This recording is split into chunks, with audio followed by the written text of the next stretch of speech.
The iPhone 17 Pro and 17 Pro Max come with a brand new design and a more advanced camera setup, along with enough changes to reaffirm their status as Apple's premium phones. But the cost is getting a Pro just went up, even if you are getting more storage as part of the deal. Apple didn't change the display sizes on either Pro model, so you will find 6.3-inch and 6.9-inch displays with the iPhone 17 Pro and 17 Pro Max respectively. It's rated up to 3000 nits of peak brightness, but it's hard to say if that's accurate until we get them in the labs.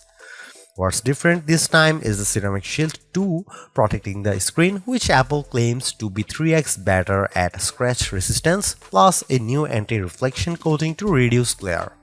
I loaded up the Sonic the Hedgehog 3 trailer and it looked fine indoors, but it's hard to say if its anti-reflective properties are effective under the indoor settings. Sunlight will be the true test. Call it a long overdue makeover, as the iPhone 17 Pro and 17 Pro Max's design are dramatically different from recent iPhones. This is due to the two-toned color design that Apple has gone with, along with ditching the titanium frame for an aluminum one. There are people who will vouch for how titanium is regarded as the more premium material, but the aluminum frame still gives the iPhone 17 Pro models that premium feel. Apple is using ceramic shield for the back casing, which is part of the reason why it looks like it has two slightly different colors. At the same time, there is much more sizable camera cutout that extends side to side and protrudes outward. I have always enjoyed the square cutout of the Pro's cameras, so this one's going to take time getting acquainted with. Apart from their size differences, there is nothing terribly different from the way of the iPhone 17 Pro and 17 Pro Max look.